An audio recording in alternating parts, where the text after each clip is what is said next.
Hello everyone, I am Ashish, I am your physics teacher. और last हमने discuss किया था स्पीड। अब हम आज डिस्कस करेंगे वेलोसिटी के बारे में। तो वेलोसिटी क्या होती है? तो वेलोसिटी हमारी क्या होगी? Change in displacement with respect to time. जबकि हमने स्पीड के बारे में क्या पढ़ा था? स्पीड क्या होती है? Change in distance by time. और वेलोसिटी क्या होती है? Change in displacement by time. तो दोनों में डिफरेंस है। दोनों में से एक और बेसिक डिफरेंस क्या है कि जो डिस्टेंस है वो स्केलर क्वांटिटी है, इसलिए स्पीड भी क्या हुई? Scalar quantity. जबकि डिस्प्लेसमेंट क्या है? Vector quantity. तो हमारी जो वेलोसिटी है वो भी क्या है? वेक्टर क्वांटिटी है। तो डिस्कस करते हैं इसको। अब हमारी डेफिनेशन क्या है वेलोसिटी की? वेलोसिटी क्या है? Displacement upon time. तो displacement of a body in unit time as the rate of displacement. Velocity का ये फॉर्मूला है हमारा। अगर इसकी यूनिट बनाना चाहो तो यूनिट भी बना सकते हैं। डिस्प्लेसमेंट की यूनिट क्या है? मीटर है। और टाइम की यूनिट क्या होती है? सेकंड। तो ये बनी मीटर पर सेकंड। ये हमारी एसआई यूनिट है। जबकि हमारी एक और सेकंड यूनिट होती है सीजीएस यूनिट। सीजीएस यूनिट क्या होती है हमारी? Centimetre per second. तो सेंटीमीटर पर सेकंड ये हम ऐसे डिनोट करते हैं, क्योंकि जब ये सेकंड ऊपर जाता है तो हम -1 लिखते हैं, इनवर्स लिखते हैं उसका। तो ये हो गई हमारी सीजीएस। तो vector quantity SI unit of velocity is metre per second and CGS unit of velocity is centimetre per second. ठीक है, तो ऐसे हम स्पीड को डिस्कस किया था लास्ट हमने। अब हमने वेलोसिटी को डिस्कस किया है। तो वेलोसिटी और स्पीड में डिफरेंस पता चल गया। स्पीड क्या होती है? Change in distance by time. जबकि वेलोसिटी क्या है? Displacement by time. और दूसरा डिफरेंस वो स्केलर क्वांटिटी है और ये वेक्टर क्वांटिटी है। तो दोनों के बीच में बेसिक डिफरेंस याद रखना है। अब नेक्स्ट इसमें हमारा आता है एक एग्जांपल्स, इसको समझते हैं। देखो, ए body moving along a straight path cover 1/3 of the distance, 1/3 ठीक है, distance with A velocity 5 kilometre per hour. Rest of the path covered with the velocity 20 kilometre per hour. Find the average velocity of the body. मतलब एक total path given है और उसने क्या बताया कि भाई 1/3 पार्ट जो था उसका वो हमने इस स्पीड से चला है और बाकी का जो था वो इससे चला है। अब वो कह रहा है कि इनकी एवरेज बताओ क्या होगी। तो एवरेज वेलोसिटी हमें निकालनी है। एवरेज वेलोसिटी कैसे निकलती है? एवरेज वेलोसिटी होती है टोटल वेलोसिटी जितनी ट्रेवल की है डिवाइड में टोटल टाइम टेकन। तो अब हमने क्या किया? लेट कर लिया कि जो एग्जांपल हमारे अकॉर्डिंग हमने क्या किया? डिस्टेंस को x मान लिया कि भाई टोटल डिस्टेंस x चल रहा है। तो अगर टोटल डिस्टेंस x है तो 1/3 कितना हो जाएगा? x/3 हो जाएगा। जब उसने कहा बाकी अब कितना बचा है हमारे पास? 1/3 चल चुका है। टोटल हमारा 1 होता है। अगर ऐसे जब कभी बोले ना कि 1/3 1/4 तो टोटल डिस्टेंस मान लो 1 और 1 में से 1/3 माइनस कर दो तो 3 माइनस 1 कितना बचा? 2/3। मतलब 1/3 अगर वो इस स्पीड से चलता है 5 किलोमीटर से तो 2/3 किससे चलेगा? 20 किलोमीटर पर आवर से। ठीक है, कभी भी ऐसा कोई क्वेश्चन गिवन हो ना 1/3 1/4 1/5, मतलब इसका ये होता है कि उसका एक हिस्से में से तीसरा हिस्सा चला है। तो टोटल हम 1 मान लेते हैं और उसका तीसरा पार्ट उसने यहाँ पे चला और 2/3 पार्ट उसने यहाँ पे चला। ऐसे आपको कंसीडर करना पड़ेगा ये खुद से। हमने यहाँ पे x कंसीडर किया है, तो वैल्यू क्या हो जाएगी? x/3 और 2x/3। ठीक है, अब हमने क्या निकालना है? Average velocity. वेलोसिटी का फॉर्मूला क्या होता है हमारा? टोटल डिस्प्लेसमेंट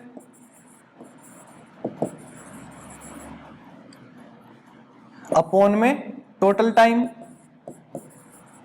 ठीक है, तो total displacement by total time हमें कैलकुलेट करना है।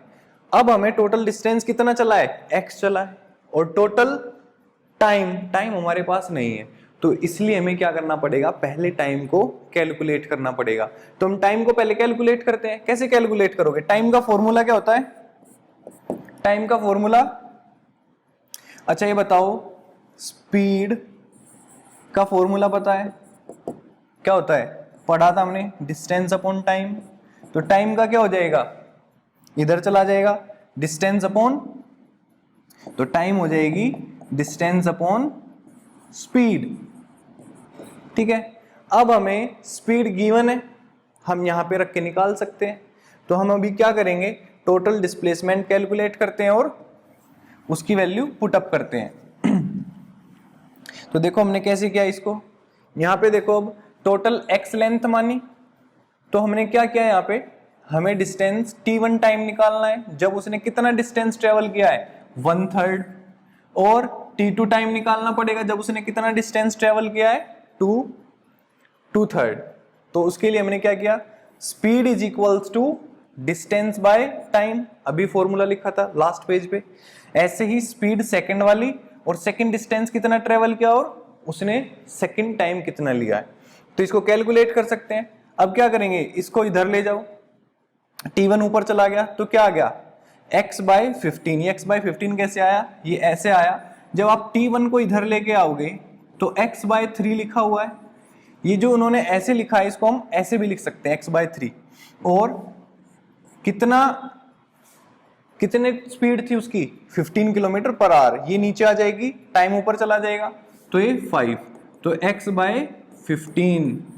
ठीक है, ये टाइम आ गया। अब सेकंड में हमने क्या किया, ऐसे ही हमें सेकंड के लिए कैलकुलेट करना है t2 में कैसे निकालेंगे, t2 is equals to x/2/3 था, और कितनी स्पीड से चल रहा है वो, उसकी स्पीड थी यहाँ पे सेकंड वाले में 20, तो 20, तो 2 10 कितना आ गया x/30। ठीक है, तो हमारे पास दो टाइम आ चुके हैं, x/15 और x/30। अब हम इस फॉर्मूले में रखते हैं एवरेज वेलोसिटी, टोटल डिस्प्लेसमेंट कितनी है, टोटल कितना है, x चलना है उसको, और टाइम कितना है t1 प्लस t2, दोनों की वैल्यू रखते हैं। तो देखो दोनों की वैल्यू रखोगे तो कैसे सोल्व करेंगे इसको, x/15 प्लस x/30, तो दोनों का एलसीएम लेना पड़ेगा हमें। यहाँ पे हम क्या करते हैं, इसको ऐसे कर लेते हैं, x/x कॉमन ले लेते हैं नीचे से, और 1/15 प्लस 1/30, तो x से x कैंसिल हो गया, क्या आ गया यहाँ पे 30 एलसीएम आ जाएगा, 15 2 जा और 30 1 पे जाएगी, तो 3/30 आ गया, 3/30 अपॉन में 1 है, तो ये कैंसिल हो जाएगा, तो कितना आएगा 10, और ये 10 ऊपर जाके कितना आ जाएगा 10 किलोमीटर पर आवर। मतलब हमारी जो टोटल एवरेज आई है वो 10 किलोमीटर पर आवर की आई है। तो ये हम कैलकुलेट कर सकते हैं ऐसे। ठीक है, अब इसको हम एक दूसरे मेथड से भी कर सकते हैं अगर करना चाहो तो। देखो सेकंड मेथड क्या है, जब भी दो कोई वेलोसिटी दे रखी हो ना, तो इनका एवरेज का फॉर्मूला ये लगा सकते हो आप। एवरेज अगर आपको स्पीड निकालनी है या वेलोसिटी निकालनी है और डिस्टेंस सेम ट्रेवल करना है, डिस्टेंस अगर चेंज ना हो रहा हो ना, तो ये फॉर्मूला लगा सकते हो 20 इंटू में 5/20 प्लस 5। ठीक है, यहां से भी कैलकुलेट कर सकते हो। अब नेक्स्ट हम इस पे चलते हैं, एक और एग्जांपल है हमारा, जो देखो क्या है, क्या कह रहा है इसमें कि consider a person moving 3 kilometre east of A, then he turns north and move 4 kilometre total 2 hour as shown in diagram. अब उसने देखो टोटल क्या डिस्टेंस ट्रेवल किया है, 3 किलोमीटर यहां पे और 4 किलोमीटर यहां पे, तो टोटल कितना डिस्टेंस ट्रेवल किया 7 किलोमीटर।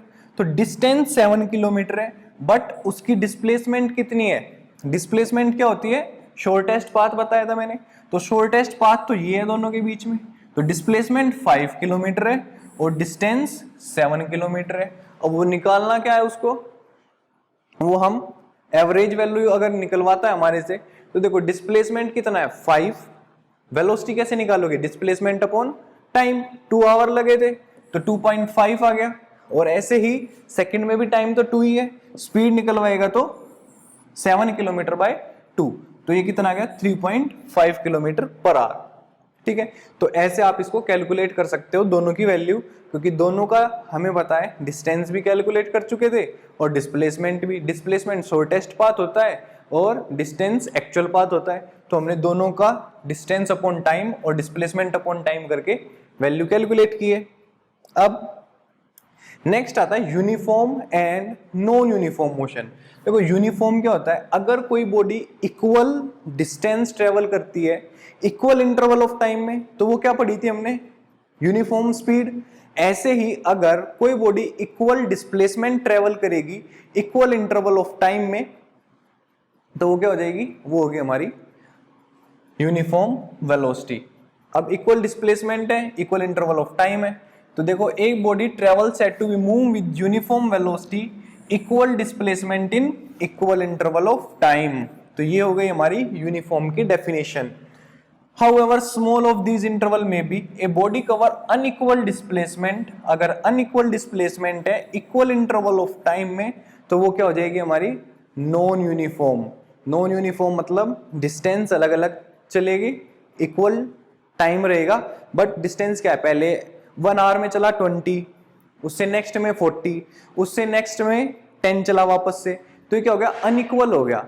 और अनइक्वल जब भी होगा तो मतलब वो नॉन यूनिफॉर्म में चली जाएगी। ये याद रखना हमेशा कि जो यूनिफॉर्म का ग्राफ होता है ना डिस्प्लेसमेंट और टाइम के साथ, वो हमेशा स्ट्रेट लाइन आता है। बट अगर नॉन यूनिफॉर्म है तो नॉन यूनिफॉर्म का ग्राफ ऐसे भी हो सकता है, ऐसे भी हो सकता है, या ऐसे कोई भी वैल्यू हो सकती है। ये तीनों ही ग्राफ क्या बता रहे हैं, ये तीनों ही नॉन यूनिफॉर्म है और ये यूनिफॉर्म मोशन है। ठीक है, तो यूनिफॉर्म में हमेशा स्ट्रेट लाइन ग्राफ आता है, जबकि नॉन यूनिफॉर्म में स्ट्रेट लाइन ग्राफ नहीं आएंगे। यहां तक क्लियर है। अब इसके बाद हमें ये सारी चीज है ना एग्जाम्पल से समझनी है। अब हम कुछ एग्जाम्पल लेंगे 1 बाय 1 और डिस्कस करेंगे यूनिफॉर्म और नॉन यूनिफॉर्म वेलोसिटी को। तो पहले एग्जाम्पल पे चलते हैं। देखो एक एक्टिविटी परफॉर्म करनी है, सर्कुलर मोशन, मतलब हमने क्या किया, यूनिफॉर्म सर्कुलर मोशन के लिए ये आपको दिखाई दे रही है, ये एक पेन है जिसमें से इंक ड्रॉप होगी, ये छोटी सी स्मॉल ट्रॉली यूज की है हमने, और यहाँ पे हमने एक क्या रखी है, वॉच रखी है जिसकी मिनट हैंड का हमें यूज करना है। अब क्या कहता है, देखो सबसे पहले arrange a trolley T with ink dropper attach to it as shown in diagram. हमने क्या किया, एक ट्रॉली ली और उसके साथ एक इंक ड्रॉपर यूज किया। इंक ड्रॉपर मतलब जो 1 बाय 1 क्या करेगा, इंक ड्रॉप करता जाएगा, मतलब डॉट डॉट डॉट, ऐसे वो डॉट लगाता जाएगा, इंक डालता रहेगा और वहां पे डॉट क्रिएट होती रहेगी। सेकंड में क्या किया, tie one end of the thread to trolley and other end to the central shaft of the second hand. Second hand मतलब जो हमारी वॉच होती है, वॉच में जो सेकंड हैंड होता है, एक मिनट हैंड होता है, एक आवर हैंड होता है और एक सेकंड, तो सेकंड हैंड को हमें यूज करना है। हमने ये वॉच ली और वॉच के जो हमारा सेकंड वाला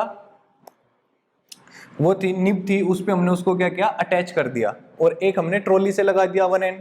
as the trolley driven by the clock moves forward, the drop of the ink fall on the white paper placed on the table regular interval.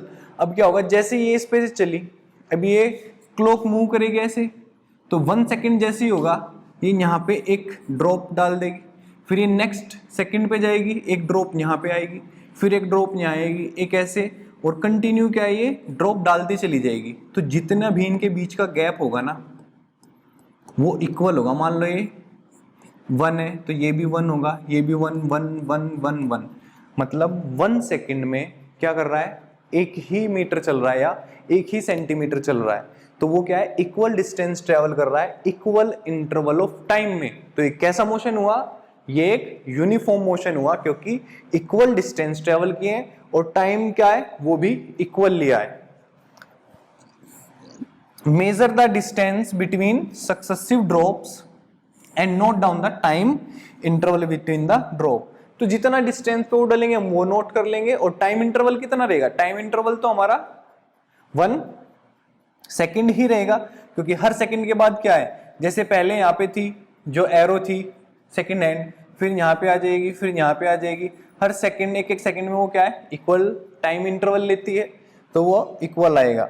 It is observe that distance between the drop upon time constant. इसका मतलब क्या है? इसका मतलब ये है कि जितना डिस्टेंस चला उसके हर एक इंटरवल पे 1 सेंटीमीटर, मान लिया कि 1 सेंटीमीटर पे आ रहा है और 1 ही सेकंड लग रहे हैं, हर बार 1 सेंटीमीटर और 1 सेकंड आते रहेंगे, मतलब चेंज नहीं हो रहा। और अगर कोई चीज चेंज नहीं होती तो मतलब कांस्टेंट है, तो ये वैल्यू हमेशा क्या है? एक ही आती रहेगी। तो इसीलिए हमने इसको बोला है कि भाई जो डिस्टेंस बिटवीन ड्रॉप है ना और टाइम है वो कांस्टेंट आ रहा है, हर बार इक्वल आ रहा है। तो इसलिए बॉडी क्या है? Moving with uniform velocity. इसलिए इसको हम बोलेंगे कि एक बॉडी जो है वो यूनिफॉर्म वेलोसिटी में मूव कर रही है। अब आते हैं नेक्स्ट, एक और एग्जांपल लेते हैं। Consider a body moving along a straight line A B is equals to 10 metre. हमें 10 मीटर का डिस्टेंस चलना है, ये 10 मीटर दे दिया ए और बी के बीच में। If the body covers 1 meter in every 1 second, then velocity is uniform. अब देखो 1 मीटर चला 1 सेकेंड, नेक्स्ट 1 मीटर में 1 सेकेंड, नेक्स्ट 1 मीटर 1 सेकेंड, ऐसे ही 1 मीटर में 1 सेकेंड। तो हर बार क्या है? इक्वल डिस्टेंस है 1 मीटर का, और टाइम भी क्या है? 1 सेकेंड है। मतलब इक्वल डिस्टेंस ट्रेवल कर रही है इक्वल इंटरवल ऑफ टाइम में, इसीलिए वो क्या है? एक यूनिफॉर्म मोशन होगा। ठीक है, तो एक एग्जांपल ये हो गया, एक हमारा लास्ट वाला हो गया ड्रॉपर वाला। एक और नेक्स्ट देखते हैं। अब देखो यहाँ पे जो मैंने एग्जांपल लिया ना वो साथ में डायरेक्शन भी बता रहा है हमें कब डायरेक्शन कैसे फाइंड आउट करते हैं, तो वो भी हम यहां से देखेंगे। अभी कह रहा है consider the motion of a particle A to C. एक तो ये गया ए से सी तक और एक ये गया ए से सी तक। इन डायग्राम जो हमारा है 1, the particle travel at the rate of 10 meter per second from A to B, again 10 meter per second from B to C. A to B भी 10 मीटर पर सेकेंड और B to C भी 10 metre पर second.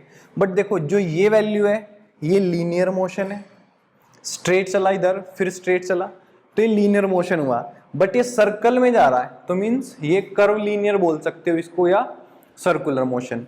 और एक चीज याद रखना, जब भी कभी बॉडी सर्कुलर मोशन में मूव करेगी तब उसको क्या करना पड़ेगा? उसके हर एक पॉइंट पे वेलोसिटी की डायरेक्शन बदल जाती है।